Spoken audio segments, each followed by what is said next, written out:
Hello everyone, topic start करने के पहले एक छोटा सा इंस्ट्रक्शन।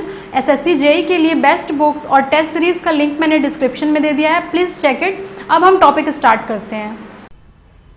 फ्रेंड्स, आज की क्लास में हम बात करेंगे सिंक्रोनस मशीन। तो देखिए, बहुत सारे स्टूडेंट्स फ्रेंड्स ऐसे होते हैं जो सिर्फ डीसी मशीन, ट्रांसफार्मर और इंडक्शन मोटर पढ़ के सोचते हैं मशीन कंप्लीट हो गया, लेकिन ये टॉपिक इंपॉर्टेंट है। बहुत ही ईजी क्वेश्चन आता है। अगर आप प्री में देखेंगे तो काफ़ी इजी क्वेश्चन आता है, फॉर्मूला बेस्ड आता है या फिर छोटा सा न्यूमेरिकल आ सकता है। और अगर आप मेंस की बात करेंगे तो मेंस में अगर मैं ऑन एन एवरेज बात करूं तो 20 मार्क्स के क्वेश्चन आते हैं।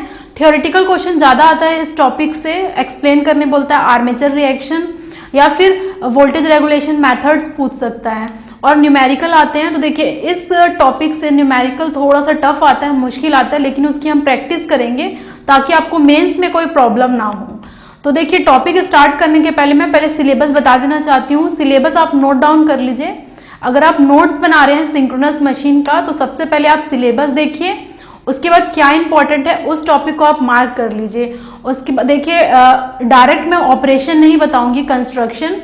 पहले कुछ आपको बेसिक कंसेप्ट समझना पड़ेगा, बेसिक टर्मिनोलॉजीज होती है, जैसे इलेक्ट्रिकल एंगल क्या होता है, मैकेनिकल एंगल क्या होता है। और क्वेश्चन भी 100% गारंटी है कि इसी टाइप का क्वेश्चन आता है बेसिक कंसेप्ट से। तो आइए फ्रेंड्स, हम सिलेबस देखते हैं। पहले देखिए, जब आप ऑफिशियल वेबसाइट में जाएंगे तो नोटिफिकेशन में आपको ये सिलेबस दिखेगा सिंक्रोनस मशीन का। सिलेबस क्या देखिए, जनरेशन ऑफ 3 फेज ईएमएफ। यहाँ पर कहीं भी आपको बोला नहीं है कि आप कंस्ट्रक्शन बताइए या ऑपरेशन बताइए, लेकिन जब आप क्वेश्चन देखेंगे तब आप क्वेश्चन ये देखेंगे कि explain the operation of synchronous motor या फिर जनरेटर। तो एकदम डिटेल में आपको सिलेबस मेंशन नहीं है, लेकिन मैं आपको टॉपिक वाइज पढ़ाऊंगी ताकि आपको कोई डिफिकल्टी ना हो related to the synchronous machine.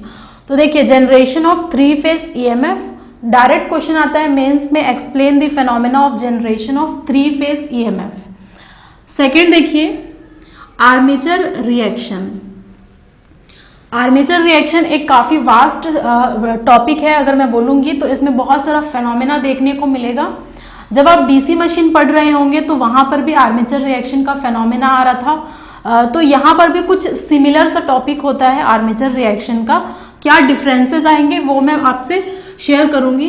देखिए, अगर आप प्री के लिए पढ़ रहे हैं फ्रेंड्स, तो प्री में डायरेक्ट स्टेटमेंट क्वेश्चन आता है, बहुत ही सिंपल आता है। आपको याद रखना पड़ेगा, एक टेबल में आपको फॉर्म करवा दूंगी। एक तरफ जनरेटर हम पढ़ेंगे और एक तरफ मोटर पढ़ेंगे। Generator in the sense alternator, और मोटर पढ़ेंगे सिंक्रोनस। वहाँ पर क्या क्या फिनोमेना आएगा वो मैं आपको टेबल के फॉर्मेट में बता दूंगी, तो आप याद कर सकते हैं। अगर मैं मेंस के बारे में बात करूँ तो फ्रेंड्स, जैसा कि मैंने देखा है प्रीवियस ईयर में, तो डायरेक्ट क्वेश्चन आता है 15 to 20 मार्क्स का, explain the phenomena of armature reaction in case of synchronous machine. तो वहाँ पर आपको अच्छे से थ्योरी क्वेश्चन समझ में आना चाहिए, थ्योरी आप लिख पाएंगे, और कुछ डायग्राम है वो भी आपको समझना पड़ेगा। तो आर्मेचर रिएक्शन इंपॉर्टेंट है मेंस पॉइंट ऑफ व्यू से, प्री के लिए भी इंपॉर्टेंट है, लेकिन वो आप याद कर सकते हैं। उसके बाद जो हमारा नेक्स्ट टॉपिक आता है, देखिए, वोल्टेज रेगुलेशन। तो जब मैं डीसी मशीन पढ़ा रही थी वहां पर भी हम लोगों ने वोल्टेज रेगुलेशन का मेथड्स देखा था। वोल्टेज रेगुलेशन क्या होता है, किस किस डीसी जनरेटर के लिए कितना वोल्टेज रेगुलेशन होता है। यहाँ पर भी सिंक्रोनस मशीन में ये टॉपिक इंपॉर्टेंट है, वोल्टेज रेगुलेशन। तो यहाँ पर आप ट्रिपल स्टार मार्क करिए। इस टॉपिक के लिए वोल्टेज रेगुलेशन प्री में बहुत ज़्यादा क्वेश्चन पूछा जाता है। अगर इस टॉपिक से पूछना है प्री में ऑब्जेक्टिव, तो वोल्टेज रेगुलेशन से क्वेश्चन आपको मोस्टली देखने को मिलेगा। और यहाँ पर देखिए, आपको सिलेबस में कहीं भी मेंशन नहीं है टाइप्स एक्सप्लेन करिए, मेथड्स। मेथड्स कहीं भी आपको सिलेबस में मेंशन नहीं है, मेथड्स ऑफ वोल्टेज रेगुलेशन, जिसे हम VRB बोलते हैं। लेकिन अगर आप ऑब्जेक्टिव क्वेश्चन पढ़ रहे हैं तो डेफिनेटली इससे क्वेश्चन आएगा। मेथड्स होते हैं जो मैं आपसे डिस्कस करूंगी, क्या क्या मेथड्स होते हैं वोल्टेज रेगुलेशन कैलकुलेट करने के। फॉर एग्जांपल, आपको ZPF मेथड देखने को मिल सकता है, EMF मेथड देखने को मिल सकता है, MMF मेथड देखने को मिल सकता है, और उससे रिलेटेड कैसा क्वेश्चन आएगा वो भी मैं आपसे डिस्कस करूंगी। और ये भी टॉपिक बहुत इंपॉर्टेंट है, मेथड्स। तो कहीं अगर आप बगल में सिलेबस लिख रहे हैं तो इसे आप क्या करिए, मेथड्स ऑफ वोल्टेज रेगुलेशन करके आप ट्रिपल स्टार या जितने भी स्टार मार्क करना चाहते हैं मार्क कर लीजिए, काफी इंपॉर्टेंट है आपके प्री पेपर के लिए। आगे हम देखेंगे parallel operation of two alternators.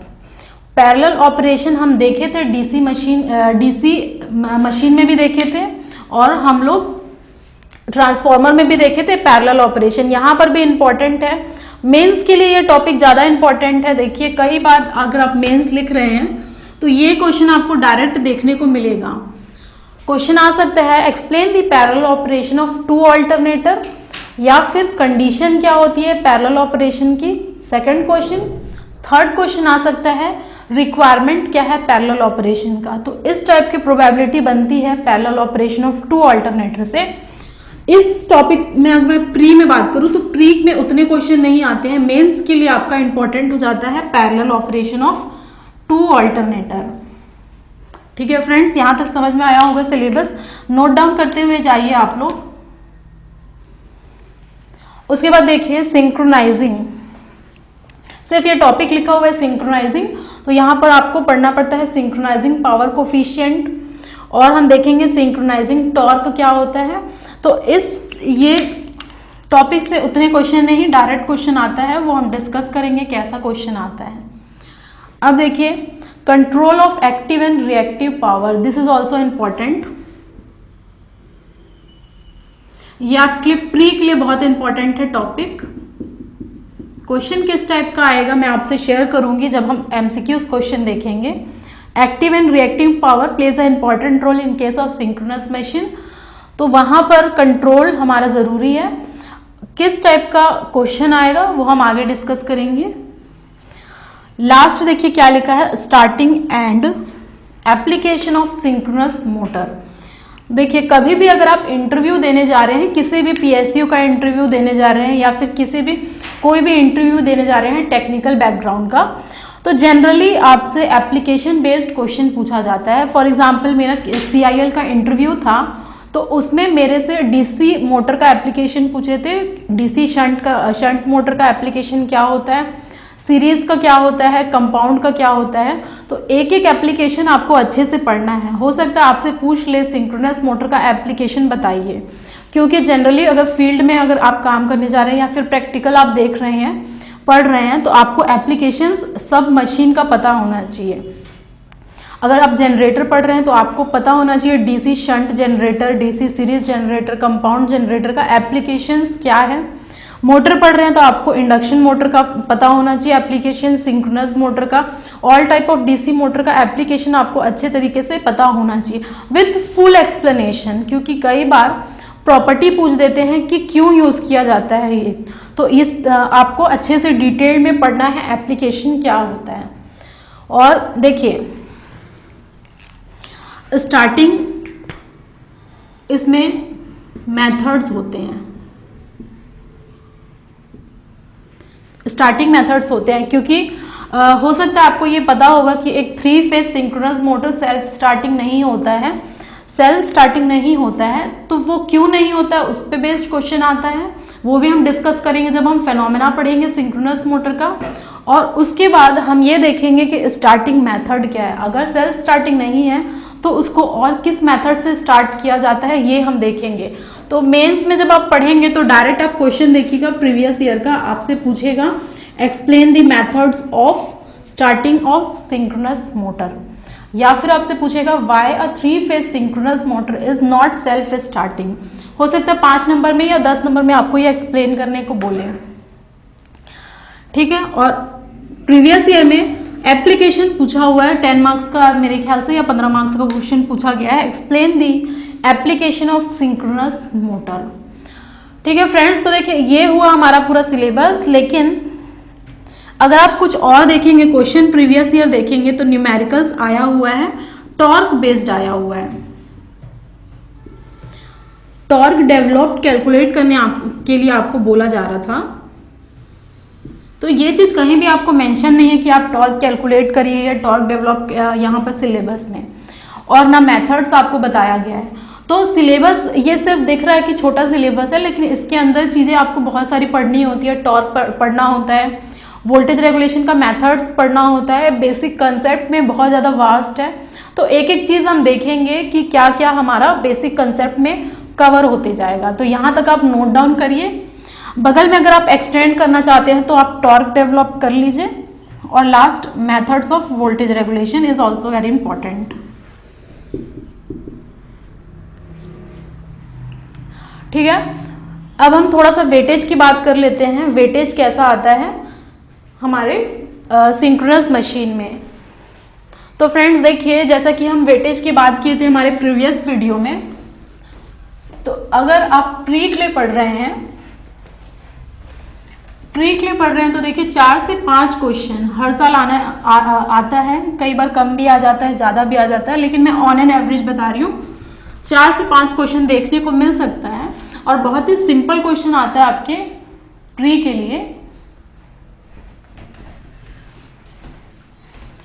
अगर आप मेंस में देखेंगे तो मेंस में मैंने बताया ऑन एन एवरेज 20 मार्क्स के क्वेश्चन आपको देखने को मिल सकते हैं, और दैट टू जनरली हम लोगों को थ्योरेटिकल क्वेश्चन देखने को मिलता है। तो इसमें आप क्या कर सकते हैं, आप अपना खुद का नोट्स बना सकते हैं, खुद का डायग्राम बना सकते हैं, और पॉइंट वाइज आप चीज़ों को एक्सप्लेन कर सकते हैं।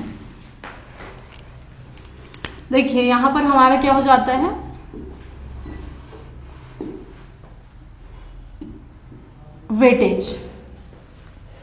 वेटेज अगर मैं देखूं तो फ्रेंड्स देखिए, अगर आप प्री के लिए तैयारी कर रहे हैं तो आपको ध्यान रखना है आप इस सब्जेक्ट को स्किप नहीं कर सकते हैं। बहुत ही इम्पॉर्टेंट टॉपिक है और सिंपल टॉपिक है।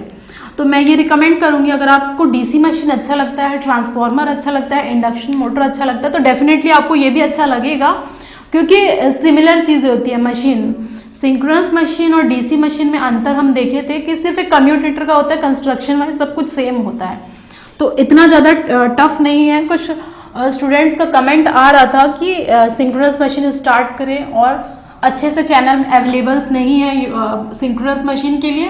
तो आप देखिए बहुत ही इजी है, किस टाइप का क्वेश्चन आएगा वो मैं आपसे डिस्कस करूंगी। तो देखिए फ्रेंड्स,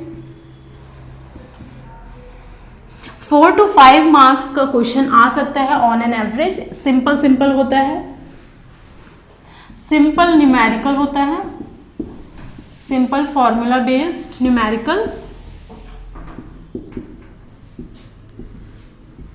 और सिंपल स्टेटमेंट बेस्ड क्वेश्चन। बहुत ही सिंपल क्वेश्चन आता है, थ्योरी क्वेश्चन अगर मैं बोलूँ, theory objective question.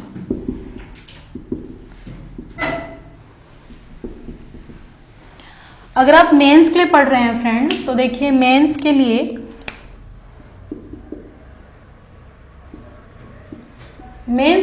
On an average 20 marks के क्वेश्चन आते हैं। कई बार 15 मार्क्स के आ जाते हैं क्वेश्चन एक्सप्लेन करने के लिए, कई बार 30 मार्क्स का एक डायरेक्ट क्वेश्चन आता है, या फिर 10 मार्क्स का 15 मार्क्स का कॉम्बिनेशन में आ जाता है। तो मैं ऑन एन एवरेज की बात कर रही हूँ, 20 मार्क्स का क्वेश्चन आपको मेंस पेपर में देखने को मिल सकता है। और जब भी आप देखिए तैयारी करते हैं तो प्री और मेंस दोनों के लिए करिए, क्योंकि स्टूडेंट का प्री में अच्छा मार्क्स आ जाता है, 150 प्लस स्कोर करते हैं, और मेंस में अच्छा स्कोर नहीं कर पाते हैं। तो आप अपनी तैयारी ऐसे करिए कि आप प्री के लिए पढ़ रहे हैं और मेंस के लिए भी तैयारी होते जाए ऑटोमेटिकली। तो हम देखेंगे किस टाइप का क्वेश्चन आता है। आप अपना नोट्स बनाइए अच्छे तरीके से, और जो भी मैं इंपॉर्टेंट मार्क करती हूँ आप उसको ट्रिपल स्टार मार्क करते जाइए। तो ये देखिए, ये हमारा हो गया वेटेज। तो सिलेबस मैंने डिस्कस कर दिया, वेटेज मैंने बता दिया। अब हम एक एक करके एक फ्लो में चीज़ों को स्टार्ट करेंगे बेसिक कंसेप्ट से। तो आइए आप फर्स्ट हेडिंग डालिए बेसिक कंसेप्ट में।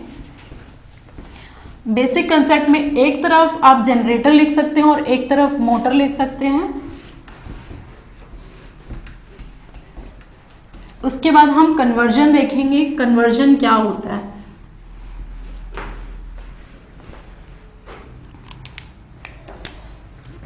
फर्स्ट बेसिक कंसेप्ट में मैं पहले एक्सप्लेन करूंगी जनरेटर,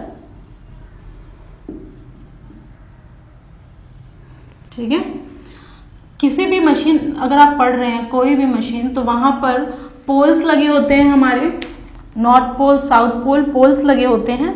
तो वहां पर आपको एक मैग्नेटिक डोमेन देखने को मिलेगा, मैग्नेटिक डोमेन देखने को आपको मिलेगा। क्योंकि वहां पर फील्ड है तो डेफिनेटली वहां पर फ्लक्स जनरेट होगा और फ्लक्स की वजह से वहां एक फील्ड क्रिएट होगा जो कि मैग्नेटिक नेचर का होगा, इसीलिए हम यहां पर बोल रहे हैं मैग्नेटिक डोमेन। ठीक है, अब समझिए, अगर ये जनरेटर है तो जनरेटर का इनपुट क्या होता है बताइए? इनपुट हमेशा होता है मैकेनिकल एनर्जी के फॉर्म में, जो कि प्राइम मूवर से आता है। ठीक है, मैकेनिकल एनर्जी के फॉर्मेट में हुआ हमारा। अगर ये जनरेटर है तो इसका आउटपुट डेफिनेटली हमारा क्या हो जाएगा? इलेक्ट्रिकल एनर्जी, इलेक्ट्रिकल एनर्जी होगा। ठीक है, generator is a device which converts the mechanical energy into electrical energy. और इसके बीच में हमारा क्या हो जाएगा? एक कन्वर्जन हो रहा है। देखिए यहां से यहां हमारा क्या हो रहा है? कन्वर्जन हो रहा है, यानी कि एक एनर्जी दूसरे एनर्जी में कन्वर्ट हो रही है। Mechanical energy is converted into electrical energy. तो इन दोनों के बीच में जो फेनोमेना हो रहा है, जो एक्सचेंज हो रहा है एनर्जी का, उसको हम बोलते हैं इलेक्ट्रोमैकेनिकल एनर्जी कन्वर्जन। यहां पर आप नीचे लिख सकते हैं इलेक्ट्रोमैकेनिकल एनर्जी कन्वर्जन। ठीक है, ये आप लिख सकते हैं, क्योंकि देखिए एक एनर्जी दूसरा एनर्जी के में कन्वर्ट हो रहा है, तो इसको हम बोल सकते हैं electromechanical energy conversion. This process is called electromechanical energy conversion. लेकिन यहाँ पर एक और कन्वर्जन हो रहा है जिसको आपको नोट डाउन करना होगा।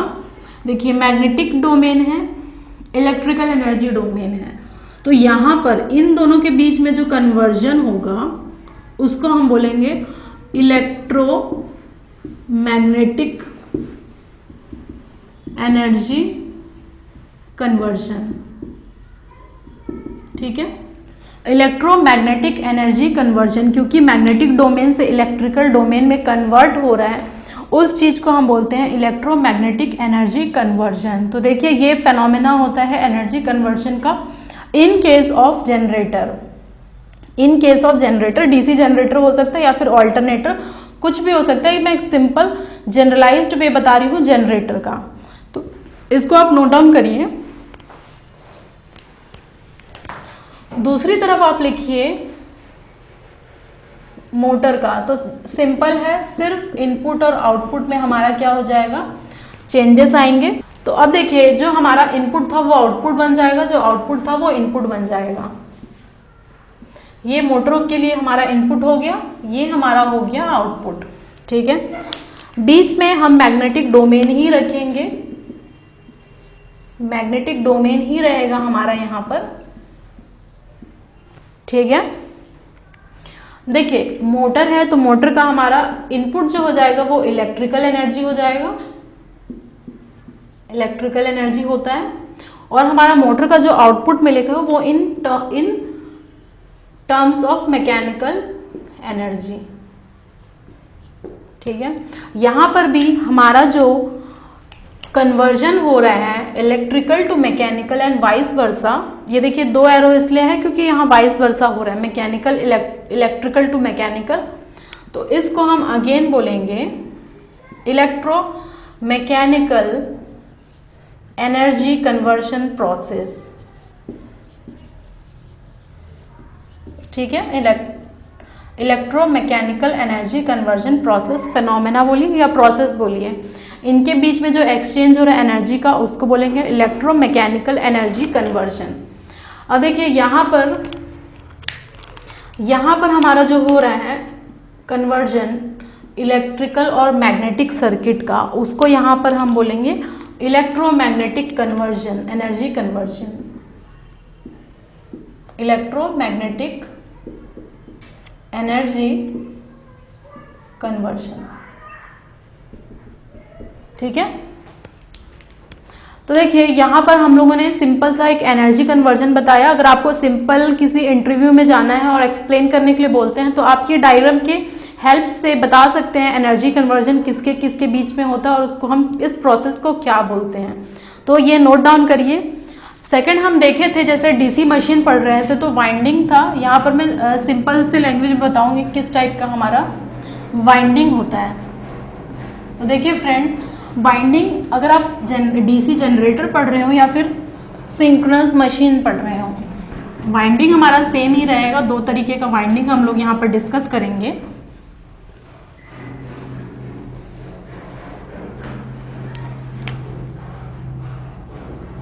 देखिए अगर ये वाइंडिंग्स हैं, हेडिंग डालिएगा आप वाइंडिंग्स। वाइंडिंग्स में हमारा क्या होता है, देखिए दो तरीके का वाइंडिंग हम पढ़ेंगे यहाँ पर। पहला जो हमारा होगा वो होता है फील्ड वाइंडिंग। ठीक है, फील्ड वाइंडिंग, इस वाइंडिंग को हम फ्लक्स वाइंडिंग भी बोलते हैं या फिर एक्साइटिंग वाइंडिंग बोलते हैं। आप ब्रैकेट में लिख लीजिए कहीं, अगर आपको दिखता है एक्साइटिंग वाइंडिंग तो आपको ये समझ में आना चाहिए कि फील्ड वाइंडिंग की बात की जा रही है। सेकंड हमारा होता है आर्मेचर वाइंडिंग। ठीक है, आर्मेचर वाइंडिंग। अब आप सोच रहे होंगे कि ये दो वाइंडिंग है, तो दो वाइंडिंग का काम क्या है। पहला वाइंडिंग जैसा कि हम फील्ड वाइंडिंग देखते हैं, ये हमको हेल्प करता है production of flux, production of flux. ठीक है, फ्लक्स फील्ड हमारा लगा रहता है, पोल्स रहते हैं, वहां पर magnetic field line, flux line generate होता है और प्रोडक्शन होता है फ्लक्स का या फिर फील्ड का। अगर फील्ड नहीं रहेगा तो हमारा एनर्जी कन्वर्जन ही नहीं हो पाएगा, ईएमएफ इंड्यूस नहीं हो पाएगा। तो पहला वाला वाइंडिंग हम देखेंगे field winding. Second armature winding का देखिए काम क्या है। आर्मेचर वाइंडिंग का काम ये है कि प्रोडक्शन ऑफ ईएमएफ। ठीक है, ईएमएफ हमारा प्रोड्यूस्ड होता है आर्मेचर वाइंडिंग में। तो ये आप छोटा सा टॉपिक डाल के बता सकते हैं कि दो टाइप की वाइंडिंग आपको पढ़ना होगा, field winding, second armature winding. Field winding का काम क्या होता है, it is used for production of flux और it is also called exciting winding. The second type of winding is called armature winding which is used for the production of EMF. EMF production के लिए आपको काम आएगा ये winding. अब हम थोड़ा सा क्या करते हैं, हम एक टेबल बनाते हैं और डीसी मशीन, सिंक्रोनस मशीन और इंडक्शन मोटर को थोड़ा सा हम कंपेयर करेंगे। और देखिए अगर आप ऑब्जेक्टिव क्वेश्चन पढ़ रहे हैं तो हो सकता है इस टॉपिक से आपको क्वेश्चन देखने को मिल सकता है। ठीक है,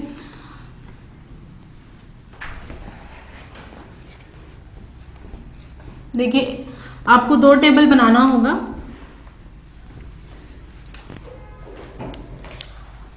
पहले आप हेडिंग डालिए फर्स्ट टेबल में, यहां पर हम मशीन्स देखेंगे। एक तरफ हम देखेंगे स्टेटर और एक तरफ हम देखेंगे रोटर। ठीक है, पहला मशीन जैसे कि हमने डिस्कस किया था डीसी मशीन।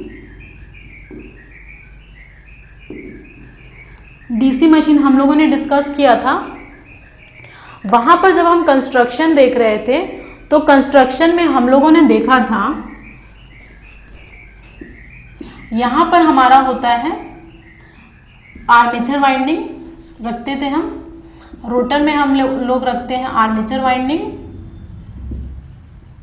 ठीक है, इन केस ऑफ डीसी मशीन, और स्टेटर में हम रखते थे फील्ड वाइंडिंग। ठीक है, रोटर हमारा क्या होता था, यहाँ पर रोटेटिंग पार्ट था, आर्मेचर वाइंडिंग हम इसमें प्लेस किए थे, आर्मेचर स्लॉट्स था, वहां पर वाइंडिंग प्लेस की गई थी। और स्टेटर हमारा क्या होता है, स्टेशनरी पार्ट था, स्टेशनरी में हम क्या करते हैं, फील्ड वाइंडिंग लगाए थे। ये मैं तब का केस बता रही हूँ जब हम डीसी मशीन पढ़ रहे थे। ठीक है, कंस्ट्रक्शन वाइज ये आप टेबल बना लीजिए construction wise.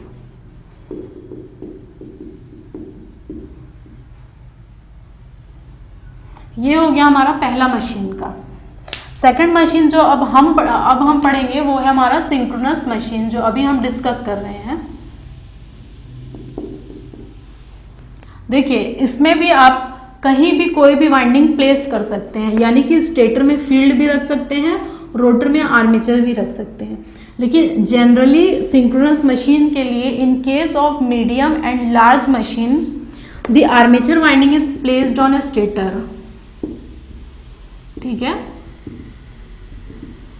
Armature winding stator में प्लेस किया जाता है स्टेशनरी पार्ट, यानी कि यहाँ पर आर्मेचर वाइंडिंग को स्टेशनरी हम बनाते हैं और रोटर में हम रखते हैं फील्ड वाइंडिंग। इसका कुछ एडवांटेज होता है, ठीक है, एडवांटेज होता है कि हम इसी टाइप का प्लेस करते हैं, रोटर में हम फील्ड रखते हैं, स्टेटर में हम आर्मेचर रखते हैं। चाहे आप कैसा भी रख सकते हैं, लेकिन जनरली लार्ज और मीडियम के लिए इस टाइप का कॉन्फ़िगरेशन यूज़ किया जाता है, क्योंकि कुछ एडवांटेज होते हैं, इंसुलेशन करना आसान होता है और भी बहुत सारे रीज़न है जो हम डिस्कस करेंगे जब हम एडवांटेज पढ़ेंगे। तो थर्ड टाइप का मशीन देखिए, इंडक्शन मोटर। ठीक है, इंडक्शन मोटर जब हम डिस्कस करेंगे तब हम देखेंगे, लेकिन इसका जो कॉन्फ़िगरेशन होता है कंस्ट्रक्शन वाइज होता है डीसी मशीन की तरह हम प्लेस करते हैं, यानी कि स्टेटर में हम रखते हैं फील्ड वाइंडिंग और रोटर में हम रखते हैं आर्मेचर वाइंडिंग।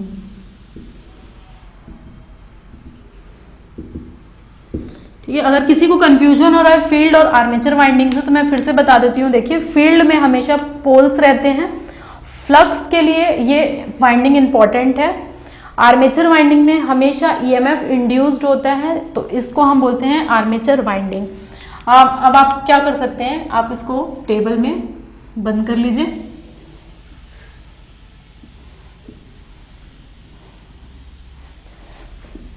ये इंपॉर्टेंट है, कई बार क्वेश्चन आता है किसमें कौन सी प्लेसमेंट होती है, तो ये चीज आपको समझना है। 3 मशीन है, सिंपल।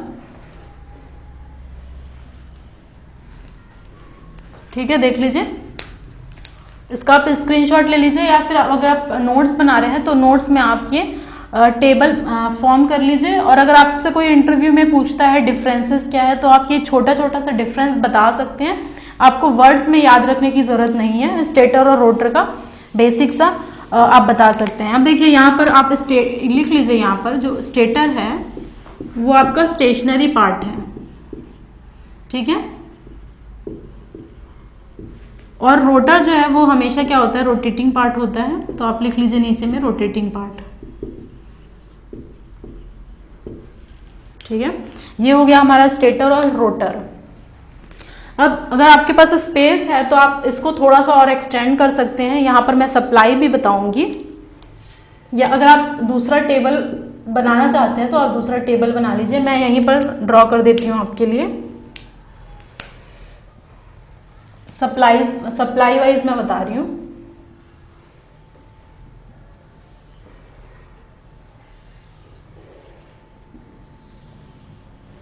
ठीक है, यहाँ पर मैं लिखती हूँ स्टेटर और यहाँ पर रोटर।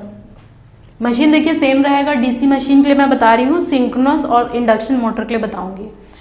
तो डीसी मशीन के लिए देखिए, हम लोग क्या करते हैं, हमेशा स्टेटर में रखते हैं डीसी, फील्ड वाइंडिंग है, डीसी की रिक्वायरमेंट पड़ेगी, यानी कि डीसी एक्साइटेशन देंगे with the help of battery. आप दे सकते हैं फील्ड वाइंडिंग में, यानी कि डीसी मशीन के फील्ड वाइंडिंग में आप डीसी सप्लाई दे रहे हैं और आर्मेचर में आप एसी सप्लाई देंगे।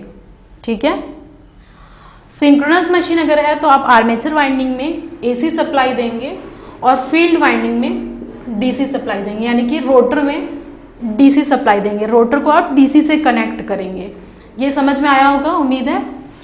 इंडक्शन मोटर जब आप पढ़ेंगे, जब मैं आपसे इंडक्शन मोटर डिस्कस करूंगी तो वहां पर आप देखेंगे स्टेटर और रोटर में दोनों में ही एसी एक्साइटेशन होता है, वहां पर कोई भी डीसी फेनोमेना नहीं होता है, क्योंकि Faraday law of electromagnetic induction phenomena पे बेस्ड होता है पूरा इंडक्शन मोटर। तो वहां पर कहीं भी डीसी आपको देखने को नहीं मिलेगा, सिर्फ एसी देखने को मिलेगा। तो देखिए यहाँ पर स्टेटर और रोटर में 2 टाइप का एक्साइटेशन है, DC excitation, AC. Synchronous machine में भी क्या है, एसी डीसी, लेकिन इंडक्शन मोटर में क्या है, एसी एसी। तो इस टाइप के मशीन को हम बोलते हैं इन दोनों ही मशीन को हम बोलते हैं, देखिए अगर आपके पास स्पेस है अच्छे से तो लिख लीजिए, doubly excited machine. Doubly excited machine, ये दोनों ही मशीन डबली एक्साइटेड होते हैं। Why? Because in stator DC supply DC machine के, रोटर में एसी एंड वाइस वर्सा। तो आप देख रहे हैं दो टाइप का एक्साइटेशन देखने को मिल रहा है, इसलिए इस मशीन को बोलते हैं डबली एक्साइटेड मशीन। और इंडक्शन मोटर को हम बोलते हैं सिंगली एक्साइटेड मशीन, क्योंकि यहाँ पर दो टाइप का एक्साइटेशन नहीं है, इसीलिए सिंगली एक्साइटेड मशीन बोलते हैं। अब देखिए, ये बताने का मतलब है कि अगर आप इंटरव्यू के लिए जा रहे हैं तो कई बार आपको पूछा जाता है इंटरव्यू में, why induction motor is a singly excited machine, then you have to explain all this phenomena, कि यहाँ पर किस टाइप का एक्साइटेशन होता है डीसी, सिंक्रोनस और इंडक्शन मोटर में। तो इतना आप टेबल नोट करिए, पूरा ये कंस्ट्रक्शन और सप्लाई के ऊपर है, किस टाइप का किसमें सप्लाई दी जाती है, ये चीज़ आपको समझना है, ठीक है। इसके बाद हम क्या करेंगे, हम रूल्स देखेंगे, कौन कौन सा रूल हम पढ़ने वाले हैं। उसके बाद हम अपना कंस्ट्रक्शन और ऑपरेशन पार्ट स्टार्ट करेंगे। तो इतना नोट डाउन करिए आप पहले।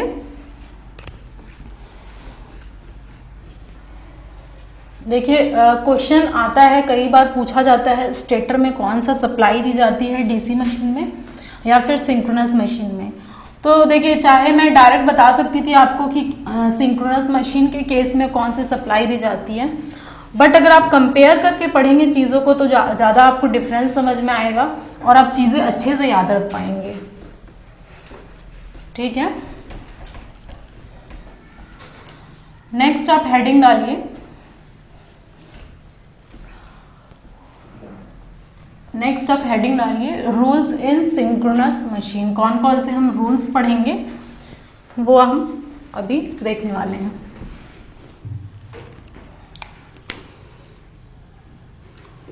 फर्स्ट देखिए रूल्स हम पढ़ेंगे, इसमें सब हेडिंग आप डालिए कौन कौन सा हम रूल्स पढ़ेंगे, एक एक करके डिस्कस करेंगे।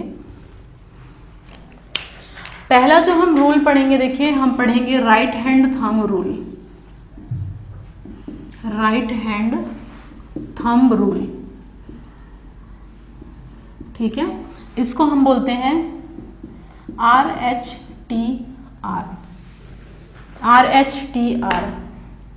जब आप सेमेस्टर एग्जाम्स देते थे तो जब प्रैक्टिकल होता था, वाइवा में आपसे क्वेश्चन कई बार पूछा जाता है कि राइट हैंड थंब रूल आप एक्सप्लेन करिए, या फिर आपको कई बार फ्लेमिंग्स लेफ्ट हैंड और राइट हैंड रूल के बारे में भी पूछा जाता है।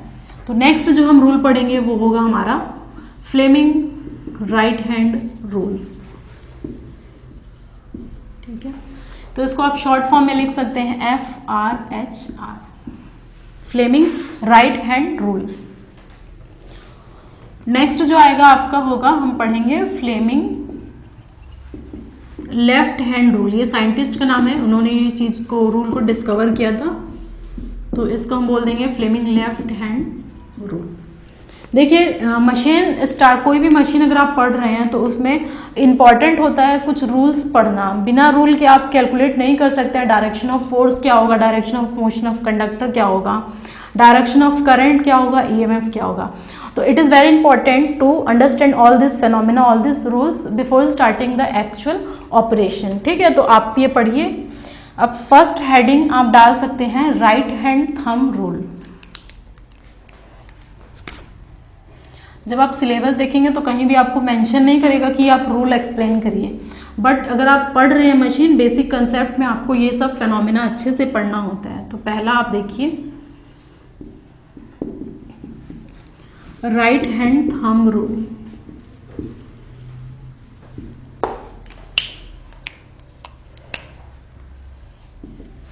नाम से ही समझ में आ रहा होगा आपको, राइट हैंड थंब रूल, यानी कि आपके राइट हैंड का थंब का आपको इस्तेमाल करना पड़ेगा, ठीक है। देखते हैं ये रूल क्या कहता है। देखिए ये हमारा क्या है, एक कंडक्टर है, कंडक्टर है, कोई भी कंडक्टर हो सकता है, ठीक है, जिसके लेंथ को हम बोलते हैं, अगर आप L लेंथ ले रहे हैं, सपोज स्मॉल L ले रहे हैं, तो इसको हम बोलते हैं एक्टिव लेंथ ऑफ कंडक्टर। ठीक है, एक्टिव लेंथ ऑफ कंडक्टर, और करंट क्या कर रहा है, करंट आई कैरी कर रहा है ये कंडक्टर। ओके, तो देखिए आप अपना राइट हैंड निकालिए, वहां पर आपको जरूरत क्या पड़ेगी, आपके थंब की जरूरत पड़ेगी और ये फिंगर्स की जरूरत पड़ेगी। तो इस फिंगर्स को हम कर्ल, देखिए ये कर्ल के फॉर्म में है, तो इसको हम कर्ल बोलते हैं और फिंगर्स बोलते हैं, कर्ल ऑफ फिंगर्स। तो इसको मैं यहाँ पर ड्रॉ कर रही हूँ। ये हमारे देखिए कर्ल्स ऑफ फिंगर्स हो गए। ठीक है, डायग्राम थोड़ा आप अच्छे से बना लीजिएगा। और ये हमारा हो गया थंब। ठीक है, ये हो गया हमारा थंब।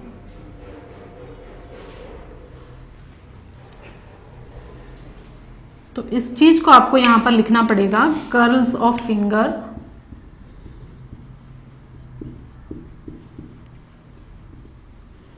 और ये आपका है थंब।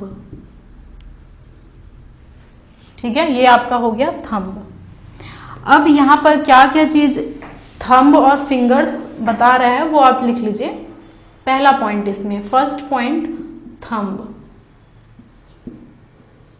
देखिए जब आप अपना राइट हैंड खोलेंगे तो ये थंब जो है वो हमेशा इंडिकेट करेगा डायरेक्शन ऑफ करंट को। तो इसको आप लिखिए, thumb indicates the direction of current. तो it indicates the direction of current, यानी इनवर्ड है या आउटवर्ड है, करंट आई। ठीक है, thumb indicates the direction of current I. Second, curls of finger. Fingers क्या इंडिकेट कर रहे हैं, फिंगर्स हमेशा इंडिकेट करेगा फ्लक्स लाइन को या फिर फील्ड लाइन को। यानी कि अगर ये थंब है, thumb indicate the direction of current, then curls of finger will indicate the direction of field या फ्लक्स बोल सकते हैं। तो आप यहां पर लिखिए, indicate the direction of flux line या फिर फील्ड और फील्ड। ठीक है, तो ये हमारा होता है राइट हैंड थंब रूल। अब इसमें हम लोगों को डॉट और क्रॉस का फेनोमेना देखना है। तो ये चीज मैं रब कर रही हूँ, यहाँ पर मैं फिर से आपको एक्सप्लेन करूंगी डॉट और क्रॉस फेनोमेना क्या होता है।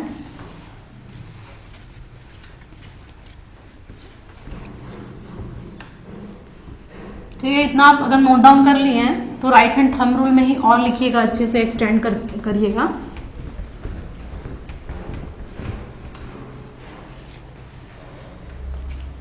तो फ्रेंड्स देखिए, आइए हम देखते हैं। दो केसेस बनता है आपका। देखिए जब हमारा पहला केस ये होता है कि हमारा थंब पॉइंट कर रहा है टूवर्ड द ऑब्जर्वर, यानी आप लोगों की तरफ ये पॉइंट कर रहा है, या फिर आउट ऑफ द बोर्ड, या फिर मैं बोलूँगी out of the plane paper. इसको हम टर्मिनोलॉजी यूज करते हैं, out of the board, out of the plane paper और टूवर्ड द ऑब्जर्वर। तो अगर ये केस बनता है तो अगर आप इसका टॉप व्यू देखेंगे तो यहाँ से आपको एक डॉट दिखाई देगा, ये आपको एक डॉट के फॉर्म में दिखाई देगा। और हमारा जो फिंगर्स हैं, देखिए फिंगर्स कौन से डायरेक्शन में जा रहे हैं, ऐसा जा रहा है। ऐसे जाने का मतलब है ये हमारा एंटी क्लॉकवाइज जा रहा है। ठीक है, एंटी क्लॉकवाइज जा रहा है और डॉट शो कर रहा है। तो इसी चीज को मैं यहाँ पर शो करती हूँ। देखिए ये हमारा हो गया करंट, डॉट हम शो कर रहे हैं, और हमारा ये जो फ्लक्स लाइन है ये हमारा पूरा फ्लक्स लाइन रहेगा। बहुत सारे रहते हैं, मैं 3-4 शो कर रही हूँ सिर्फ रिप्रेजेंट करने के लिए कि ये हमारा फ्लक्स लाइन है। ये देखिए, ठीक है। और अगर कंडक्टर में हम अगर शो करते हैं तो ये हमारा हो रहा था कंडक्टर, और करंट हमारा क्या हो रहा है, आउट ऑफ द बोर्ड या फिर टूवर्ड द ऑब्जर्वर हो रहा है। तो इस चीज को आप देखिए, डायरेक्शन फ्लक्स लाइन का क्या हुआ है, एंटी क्लॉकवाइज। जैसे घड़ी घूमती है उसके ऑपोजिट डायरेक्शन में हम उसको बोलते हैं एंटी क्लॉकवाइज। एंटी क्लॉकवाइज ले लिए ये हम डायरेक्शन। ठीक है, सही है बिल्कुल, एंटी क्लॉकवाइज डायरेक्शन। तो यहाँ आप लिख लीजिए ये dot, direction of current,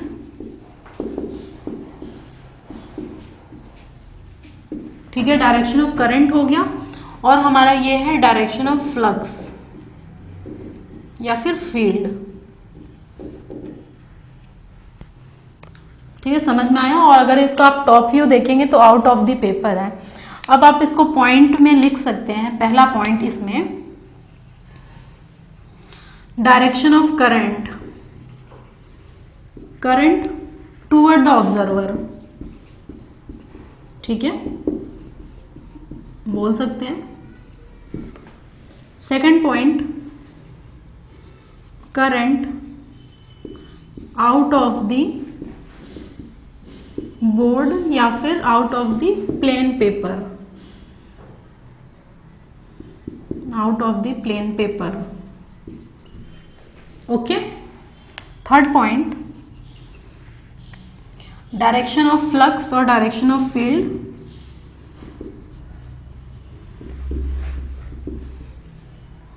is anti clockwise, anti clockwise. ठीक है, इंपॉर्टेंट है। जब आप कंडक्टर्स में डायरेक्शन ऑफ करंट डिटरमाइन करेंगे तब वहां पर आप देखेंगे कि ये रूल आपको इंपॉर्टेंट होने वाला है, आपके लिए हेल्पफुल होने वाला है। तो ये हमारा हो गया पहला डॉट इफेक्ट। सेकंड हम देखेंगे क्रॉस इफेक्ट क्या होता है। तो जस्ट इसके ऑपोजिट हो जाएगा, जस्ट इसके ऑपोजिट हो जाएगा। इसीलिए मैं साइड बाय साइड लिख रही हूँ ताकि आपको ज़्यादा डिफरेंस समझ में आए अच्छे तरीके से। अगर आपके पास स्पेस नहीं है तो आप ऊपर नीचे करके भी लिख सकते हैं, कोई इशू नहीं है। अगर आपको एक्सप्लेन करने बोलता है तो आपको ये चीज़ पूरा एक्सप्लेन करना पड़ेगा डॉट और क्रॉस के साथ। तो आइए हम देखते हैं। ये हो गया हमारा क्रॉस। देखिए, आप अपना राइट हैंड लीजिए, क्रॉस। अब क्या करिए, अवे फ्रॉम द ऑब्जर्वर, यानी कि आप इनसाइड द बोर्ड जा रहा है या इनसाइड द प्लेन पेपर जा रहा है। तो फ्रेंड देखिए, आप अपना राइट हैंड लीजिए अभी भी। अब आपको क्या करना है, इस थंब को आपको करना है इनसाइड द प्लेन पेपर, यानी कि toward the plane paper. Inside होगा या फिर इनसाइड द बोर्ड लीजिए, अवे फ्रॉम द ऑब्जर्वर। उस केस में आप क्या कर रहे थे, टुवर्ड द ऑब्जर्वर ले रहे थे, अभी अवे फ्रॉम द ऑब्जर्वर ले रहे हैं। तो जब देखिए आप इसका टॉप व्यू देखेंगे तो आपको टॉप व्यू क्या दिखाई देगा, डॉट नहीं दिखाई देगा। तो इसको हम क्रॉस से शो करते हैं। It is just a representation, तरीका होता है ये रिप्रेजेंटेशन का कि आप कैसे करंट को एक्सप्लेन शो कर रहे हैं। तो ये हो गया हमारा क्रॉस। और हमारा जो कर्ल्स था, हमारा जो फिंगर था, देखिए वो हमारा क्लॉकवाइज डायरेक्शन में होगा। आप देखिए इस तरीके का होगा क्लॉकवाइज। जिस डायरेक्शन में हमारी घड़ी घूमती है उसी डायरेक्शन में हमारा फ्लक्स लाइन आएगा। तो इस डायरेक्शन को हम बोलते हैं क्लॉकवाइज डायरेक्शन, और CW भी बोला जाता है क्लॉकवाइज डायरेक्शन। ठीक है, तो यहाँ पर आप लिख लीजिए एंटी क्लॉकवाइज। कई बार शॉर्ट फॉर्म में ऐसा लिख देता है एंटी क्लॉकवाइज, तो इसे आपको समझना है ये एंटी क्लॉकवाइज लिखा गया है। क्रॉस इफेक्ट लीजिए आप। यहाँ पर फिर से आपको क्या करना होगा, फ्लक्स लाइन को शो करना होगा। तो 3-4 आप करिए, 3-4 नहीं होते, बहुत सारे होते हैं, डेंस तो होता है, लेकिन इतना आप शो नहीं कर पाएंगे। इसीलिए आप रिप्रेजेंटेशन के लिए 3 या 4 फ्लक्स लाइन आप शो करिए। ठीक है, यहाँ पर हमारा जो डायरेक्शन होगा वो हो जाएगा क्लॉकवाइज डायरेक्शन। देखिए ये क्लॉकवाइज हुआ, सही है बिल्कुल। Clockwise direction, direction of flux और फील्ड। सेकंड, यहाँ पर हमारा जो क्रॉस था वो बता रहा है डायरेक्शन ऑफ करंट को। ठीक है, डायरेक्शन ऑफ करंट को यहाँ पर हमारा क्रॉस आ रहा है। टॉप व्यू अगर मैं देखूं तो देखिए ये हमारा एक्टिव लेंथ ऑफ कंडक्टर था, करंट हमारा जा रहा है इनसाइड, तो आपको ऐसे शो करना पड़ेगा करंट को। अब इसमें हम पॉइंट्स लिख लेते हैं। तो पहला हमारा पॉइंट हो जाएगा current away from the observer, away from the observer. Second point current inside the board और प्लेन पेपर। ये प्लेन नहीं है, ये प्लेन पेपर वाला प्लेन है। ठीक है, plain paper. Third point direction of field, direction of field यहां पर क्या है देखिए, या फिर फ्लक्स इज क्लॉकवाइज डायरेक्शन। ठीक है, तो देखिए यहाँ पर जस्ट अगर आप डॉट ले रहे हैं और क्रॉस ले रहे हैं तो जस्ट एक ऑपोजिट रिलेशन आ रहा है दोनों के बीच में, इसी को हम बोलते हैं राइट हैंड थंब रूल। बहुत ही यूजफुल है अगर आप डीसी जनरेटर पढ़ रहे हैं तो भी बहुत इंपॉर्टेंट है, और अगर आप मशीन्स पढ़ रहे हैं सिंक्रोनस तो भी बहुत इंपॉर्टेंट है। इसीलिए बेसिक स्टार्ट करने के पहले आप हमेशा thumb rule, Fleming left hand right hand rule हम देखेंगे नेक्स्ट क्लास में, उससे पहले आप ये थंब रूल अच्छे से समझिए, क्वेश्चंस आता है इससे, तो अच्छे से देखिए, बेसिक कंसेप्ट आप अपना अच्छा रखिए, तभी आपसे क्वेश्चंस बन पाएंगे, क्योंकि जितना भी क्वेश्चन आएगा वो बेसिक कंसेप्ट पे बेस्ड रहता है। अगर आपका बेसिक कंसेप्ट अच्छा नहीं रहा तो डेफिनेटली आपसे क्वेश्चन नहीं बनेगा। बेसिक कंसेप्ट अच्छा करिए, जितने भी मैं रूल्स पढ़ा रही हूँ उसको आप अच्छे से पढ़िए, नोट डाउन करिए। मेंस में भी आपके लिए बहुत ज़्यादा यूजफुल होने वाला है, प्री के लिए भी यूजफुल होने वाला है। तो नेक्स्ट क्लास में हम बात करेंगे फ्लेमिंग लेफ्ट हैंड और राइट हैंड रूल, और देखेंगे कि किस लिए ये निकाला जाता है। ठीक है friends, thank you everyone for watching this video till end. If you like this video, share with your friends and subscribe this channel. Don't forget to press the bell icon button to get further updates. और अगर आप हमारे Telegram channel से जुड़ना चाहते हैं तो उसका भी लिंक मैंने डिस्क्रिप्शन और फर्स्ट कमेंट में दे दिया है, please check it. SSC JE के लिए बेस्ट बुक्स और टेस्ट सीरीज का भी लिंक मैंने डिस्क्रिप्शन में दे दिया है। Thank you very much, see you soon in the next video.